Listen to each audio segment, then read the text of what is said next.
दोस्तों नमस्कार। Target with Ravi इसमें आपका स्वागत है। सामान्य विज्ञान के प्रश्नों में हम रसायन विज्ञान से संबंधित जो प्रश्न हैं उन पर चर्चा करेंगे। इसमें आज जो टॉपिक है उसमें आपका अम्ल, अक्षार और लवण हो जाएगा। तो एसिड, बेस और साल्ट पर हम चर्चा करेंगे। इनसे जो पूर्व में प्रश्न पूछे गए हैं या आगे भविष्य में जिनके पूछे जाने की संभावना है उन पर चर्चा करेंगे।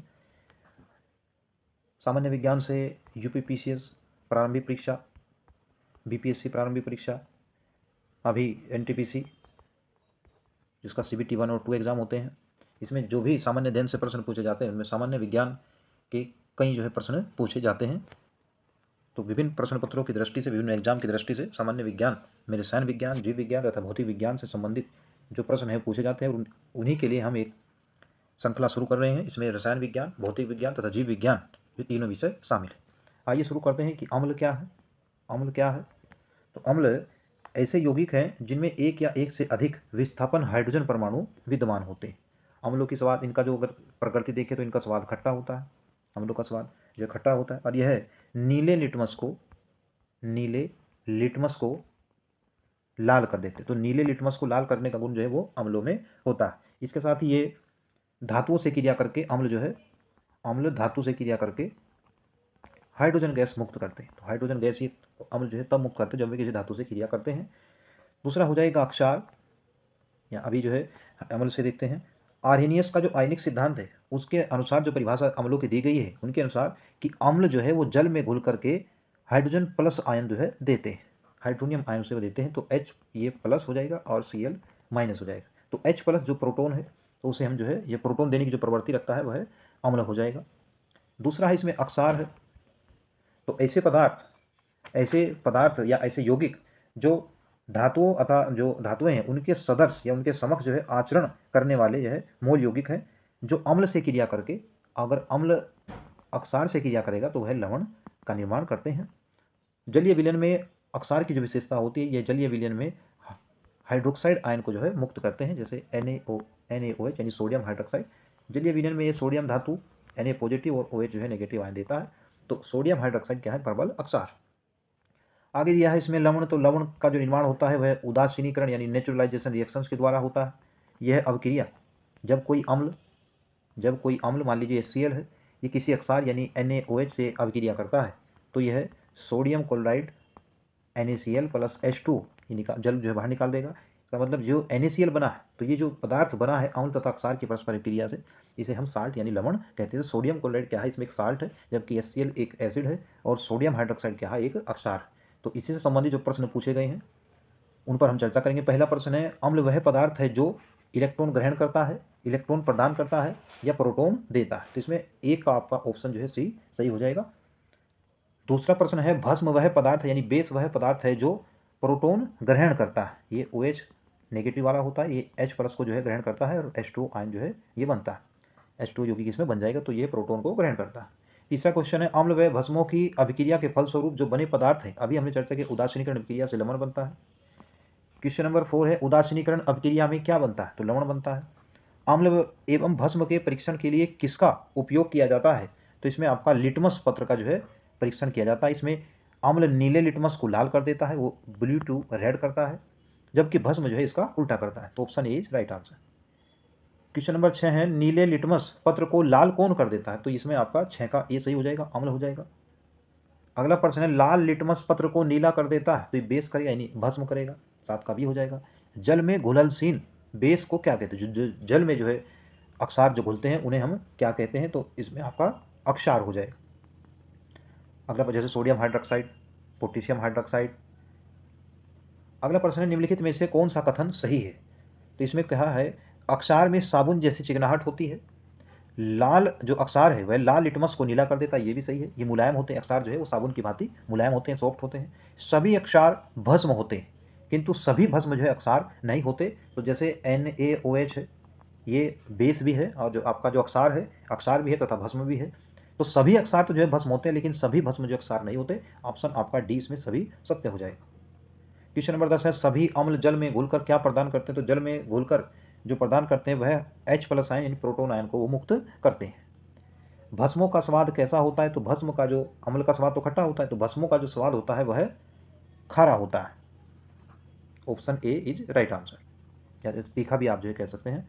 भस्मों के जलीय घोल में कौन सा आयन जो है होता है, तो ऑप्शन सी सही हो जाएगा। सोडियम हाइड्रोक्साइड से अगर इस जलीय विलयन देखें इसका, तो ये Na+ और OH नेगेटिव आयन देता है, तो ऑप्शन जो 12 का सी राइट हो जाएगा। क्वेश्चन नंबर 13 है, सभी लवण होते हैं वैद्युत अपघट्य होते हैं, वैद्युत अनपघट्य होते हैं, या अस्थायी अपघट्य होते हैं, या फिर उदासीन होते हैं। तो 13 का आपका ऑप्शन इसमें वैद्युत अपघट्य, जैसे NaCl बनेगा तो इसमें सोडियम पॉजिटिव है, क्लोराइड जो है वो नेगेटिव आयन, क्लोरीन इसमें नेगेटिव आयन हो जाएगा, तो ये वैद्युत अपघट्य है, electrolytes. Option B is right answer. Question number 14 है, पीएच मान का निर्धारण सबसे पहले किसने किया, तो पीएच मान का निर्धारण जो किया है वह सोरेनसन के द्वारा किया गया। पोटेंशियल का जो पूर्ण नाम हो जाएगा पोटेंशियल ऑफ हाइड्रोजन हो जाए, पोटेंशियल ऑफ हाइड्रोजन, यानी किसी भी विलयन में हाइड्रोजन आयन की जो ऋणात्मक लघुगुणक का मान है वह जो है पीएच मान कहलाता है। अगला क्वेश्चन, शुद्ध जल में हाइड्रोजन आयन सांद्रण का मान कितना हो जाएगा, तो शुद्ध जल में हाइड्रोजन आयन का मान 10⁻⁻7 हो जाएगा, क्योंकि पीएच मान अगर 7 से कम होगा, अगर पीएच मान 7 से कम है, ये दिया है कि अम्लीय घोल का पीएच मान 7 से कम होगा, अक्षारीय घोल का पीएच मान 7 से अधिक होगा, और जो 7 होगा वह उदासीन यानी न्यूट्रल होगा जो जल का है। उदासीन घोल का पीएच मान जो है 7 हो जाएगा, तो 18 का आपका option C is right answer. अगला प्रश्न है 19 नंबर, सभी अम्ल धातुओं से प्रतिक्रिया करके कौन सी गैस निकालते हैं, तो हाइड्रोजन गैस निकालते हैं। जैसे HCl है, धातु से क्रिया करेंगे, कोई भी धातु ले लीजिए आप, सोडियम ले लीजिए, तो यहाँ NaCl बनेगा प्लस आपका हाइड्रोजन गैस निकल जाएगी, यहाँ HCl के 2 अणु लेने पड़ेंगे।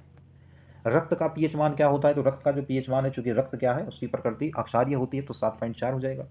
दूध का पीएच मान, दूध की प्रवृत्ति अम्लीय होती है, तो इसलिए इसका पीएच मान जो है 6.6 हो जाएगा। Option B is right answer.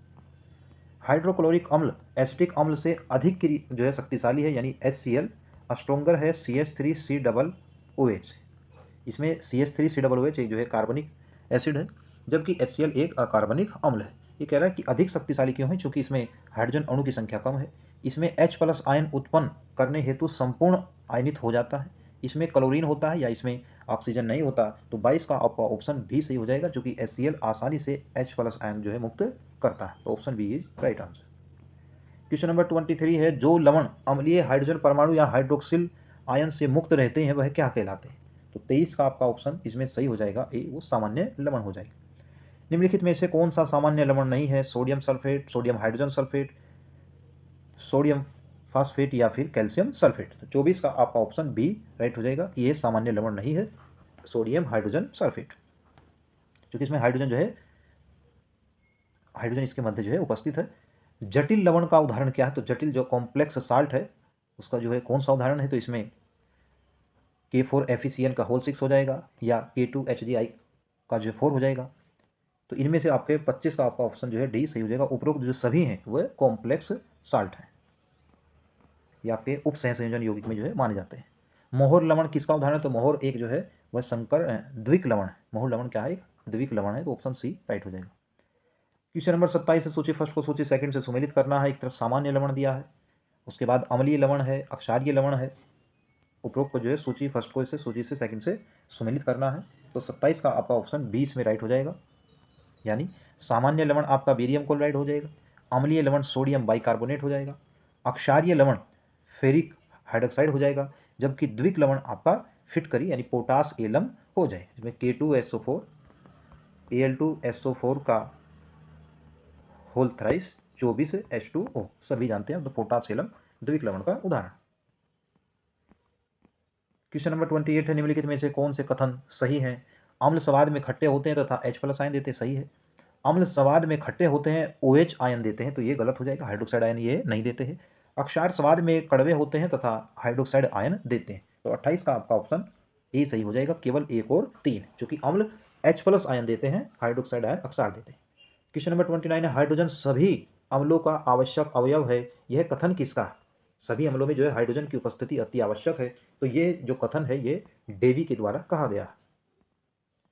लवण जो जल का अवशोषण करता है वह क्या कहलाता है, तो ऐसा लवण जो जल का अवशोषण करे उसे आप हाइग्रोस्कोपिक लवण कहते हैं। Option A is right answer. PH मूल्यांक क्या दर्शाता है, पीएच मूल्यांक दर्शाता है किसी घोल के अम्लीय तथा क्षारीय होने का मूल्यांक, यानी 7 से अगर कम पीएच मान है तो वह अम्लीय होगा, 7 से अधिक होने पर जो है विलयन अक्षारीय हो जाएगा। तो पीएच इजिकल टू होता है माइनस log H प्लस, यानी हाइड्रोजन आयन सांद्रण का मान जो भी होगा वह जो है ऋणात्मक लघु गुणक के बराबर होता है, पोटेंशियल ऑफ हाइड्रोजन। पीएच मूल्यांक ये हमने पढ़ लिया है। अमोनियम क्लोराइड का जलीय विलयन होता है अम्लीय होता है, क्षारीय होता है, या उदासीन होता है, या फिर रंगीन होता है। तो 32 का आपका ऑप्शन बी सही हो जाएगा, अक्षारीय होता है, क्योंकि अमोनियम क्लोराइड NH4Cl का जलीय विलयन ये, तो NH4 का होल ट्वाइस मतलब NH4OH अमोनियम हाइड्रोक्साइड, तो इसका विलयन जो है ये क्षारीय हो जाएगा। Option B is right answer. Question number 33 है, निम्नलिखित में से कौन अम्लीय लवण है? HClO, AgBr इन सिल्वर ब्रोमाइड, HFN या फिर H2CO3। तो 33 का आपका ऑप्शन डी सही हो जाएगा, यह एक अम्लीय लवण। निम्न में किस लवण का जलीय विलयन लाल लिटमस को नीला कर देता है? तो लाल को नीला करना जो प्रवृत्ति है ये क्षार की है, तो इसमें 34 का आपका ऑप्शन ए सही हो जाएगा, सोडियम कार्बोनेट।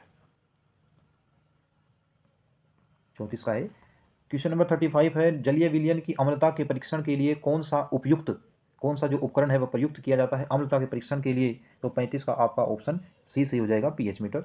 अगला है, मनुष्य के खून का पीएच मान कम क्षारीय होता है कि कम अम्लीय होता है, अधिक अम्लीय है या अधिक अक्षारीय है? तो 36 का आपका ऑप्शन सी सही हो जाएगा, क्योंकि रक्त का जो पीएच मान है 7.4 समथिंग की जो है आसपास होता है। शुद्ध जल का पीएच मान कितना होता है? तो शुद्ध जल का पीएच मान 7 होता है, क्योंकि 7 से कम होने पर अम्लीय तथा 7 से अधिक होने पर अक्षारीय हो जाए। शून्य के बराबर पीएच वाला विलयन जो है कैसा होता है? जिसका पीएच मान शून्य के लगभग बराबर होता है उसे क्या कहते हैं? अत्यधिक अम्लीय विलयन, क्योंकि 7 से कम में विलयन क्या हो जाएगा? अम्लीय हो जाएगा। CDS 2020 में प्रश्न पूछा गया। अगला प्रश्न है, निम्नलिखित में से किस अभिक्रिया से अघुलनशील लवण बनते हैं? तो अघुलनशील जो लवण बनते हैं क्या उदासीनीकरण अभिक्रिया से बनते हैं, ऑक्सीकरण से बनते हैं, अवक्षेपण अभिक्रिया से बनते हैं, या फिर अपचयन से बनते हैं? तो 39 का आपका ऑप्शन सी सही हो जाएगा, अवक्षेपण अभिक्रिया से जो है अघुलनशील लवण बनते हैं। तो ये अम्ल, अक्षार और लवण से रेलवे बोर्ड के द्वारा या फिर स्टाफ सिलेक्शन कमीशन SSC के द्वारा जो भी प्रश्न अब तक जो है पूछे गए हैं या आगे पूछे जाने की संभावना, इन पर हमने चर्चा करने का जो प्रयास किया है। इसके साथ ही कुछ अन्य जो है नेचुरल जो एसिड होते हैं, जैसे आपका एसिटिक एसिड है। एसिटिक एसिड कहाँ मिलता है? ये उपस्थित होता है आपका सिरका। तो सिरका में जो आपका अम्ल होता है वह एसिटिक एसिड होता है। इसके साथ ही टार्टेरिक अम्ल, ऑक्जेलिक अम्ल, टमाटर में जो है आपका ऑक्जेलिक अम्ल, आपका लैक्टिक एसिड दूध आदि में मिलता है, ब्यूटेरिक एसिड, ब्यूटोरोइक एसिड आपका मक्खन में मिलता है। इसके साथ ही आपका नींबू, संतरा आदि में जो है साइट्रिक एसिड मिलता है, साइट्रिक एसिड मिलता है। तथा बिच्छू का डंक, बिच्छू के डंक में आपका मेथेनोइक एसिड मिलता है, यानी HCOO, इसे फार्मिक एसिड भी कहते हैं। तो ये आपके कार्बनिक अम्ल आ जाएंगे। उम्मीद है कि आपको इससे जो जानकारी मिली है वो जानकारी आपको एग्ज़ाम में हेल्पफुल हो। वीडियो अगर आपको अच्छी लगी हो, पसंद आई हो, तो आप वीडियो को जो लाइक करें तथा चैनल को सब्सक्राइब करें। धन्यवाद।